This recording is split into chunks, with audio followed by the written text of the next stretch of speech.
Hey, welcome to The Collector on YouTube. And so, check it out. We got something cool we're going to unbox. Something my cousin picked up.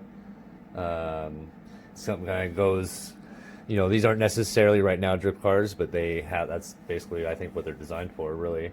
But we're going to unbox this, and I'll let my cousin talk about it. Alright guys, I'm going to show you my new drift car. I've never bought a drift car before, so this is kind of my first time doing it, and I went ahead and I found one that Redcat makes, and after buying their Gen 7 entry-level crawler, realizing how capable it was for being pretty cheap for what it is, I thought I'd try them again and did a drift car. So this one was off Amazon, less than 200 bucks, way less than 200 bucks. Cheapest car I have in 1/10 scale so far, and I think I'm really going to enjoy it, but we're going to go ahead and break into this thing and see exactly what kind of fun we can have. This is going to run nickel metal hydride, and it's according to what I looked up online, it says I can transfer it over to LiPo by just switching the pins on the ESC. So I plan on doing that, but it does have the banana connectors from Redcat, so I'm either going to have to cut them off or get a whole bunch of different batteries. But we're going to go ahead and break this thing open and show you guys what it looks like. Sweet. Well, let's go ahead and show you the outside real quick here. This is what you see on the outside of the box. Sorry. And I'm really excited to look at this because it is belt driven, and I don't have anything else that is belt driven. I did get the car last night, and the collector here convinced me not to open it, so I did open the top of the box. He suffered. He called me crying. I did open the top of the box because the face of it does have a punch hole in it, and I wanted to know if I immediately had a broken body post. So I was able to, I cut the tape, open the top of the box, and the car has been out of the box before. Somebody has taken it out. So I didn't go any farther than that. I just wanted to make sure it wasn't broken when I opened it. But it seems like everything's fine. But it does have some damage to the front of the box right here, where it looks like a body mount probably got stabbed through the box because it got dropped. So I wanted to open it up and check it out, make sure it wasn't broken. But that's all I did. So now we can officially open it and take a look. And all right. Welcome to check Life it of out. an RC guy. Batteries are done. All right, so we're gonna open the sucker up. All right, just had to change the camera angle for you guys so that you can see down into the box a little better. But the two different colors this car comes with, orange and gray. And on the other side of the box, it does show two more cars that are apparently also, they're green and blue according to the box, even though that looks purple. But they're also considered the same Thunder Drift car. They just come with a different body. But I have not seen those ones on the shelves anywhere. So probably an online order only. All right, so we've got the owner's manual here. And this is something we were really interested to look at, was the different kinds of batteries. If I did not want to splice off the banana connector on the car and I wanted to keep it, these are some of the batteries that Hexfly uses that have the banana connectors. And it looks like we can go only up to 7.4 volt LiPo. We were hoping we could go up to over 8, but it looks like it does limit to 7.4, but we can go LiPo. Cool. So hopefully we can do the switches. I am going to go ahead and open this package to see if we get a sticker kit or anything like that. Although normally I don't open these very quick. I go straight for the car, and then I come back to the owner's manual when I run into a question. But He's waited so long, so miles away a little bit longer. yeah. Savor the moment a little bit for something new. I really like to figure out how things actually drive and work, and I have not had anything that has a belt-driven system, so not opening up the case of the car last night and starting to figure it out was really hard to do. So hopefully you guys appreciate that. Normally I wouldn't stop, but all right. Looks like the gray. I went with the gray. Or is that? It's I'm not sure what they call it exactly, the kind of gray, but looks like this was what I told you guys before is I had opened it to this point just to make sure the body mounts weren't broke, and they all seem to be fine so far, but I have not taken the skin off the car. But I want to show you that I did notice in the packaging, this is what I found the first time I opened it. The wheels had already been pulled out of the packaging, so I'm not sure if this thing was inspected because it was being shipped or if it was a damage return. I guess we'll find out when I try to use the car if it doesn't work, but so far it seems like everything else is fine.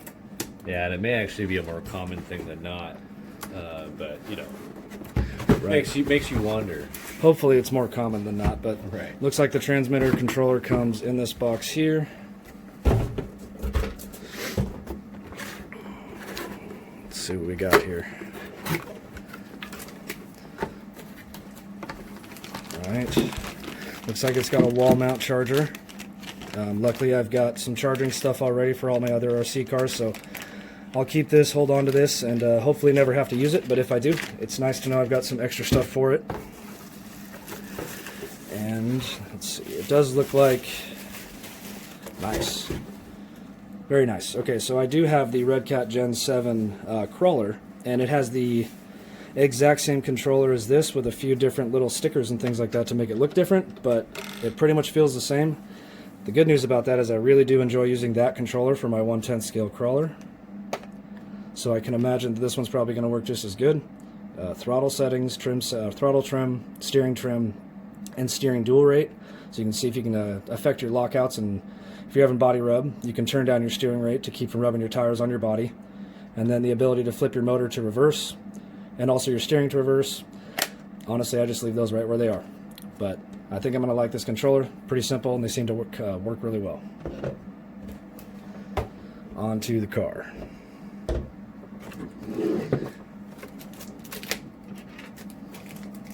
How much does this car run you? I'd have to look it up again. I think this is altogether it was $180 after tax and shipped off Amazon, and I didn't have to wait more than a couple days. And that's US. If we're all are out of US. Correct. Viewers. All right. I'm pretty happy so far. The body does feel pretty heavy and dense on the top and the side panels. I think this is going to hold up nice. I don't plan on running this car into very many things. I kind of think I'm going to treat it a little nice. But I don't expect this to break apart. This feels better quality than the body I got with the Redcat Gen 7 crawler. That one fell apart pretty quick. Pretty much as soon as I started dropping the thing or running into something, the body kind of cracked and fell apart. So this one looks like it's going to hold up better. Ooh, yeah, I like that. And we've got charging the battery before use disclaimer, just in case. Obviously, if you don't charge a battery, you're not going to be able to use it. So a little redundant, but kind of funny. Banana connectors, and the battery tray. Looks like this is the first thing I've gotten where the battery does sit perpendicular to the car.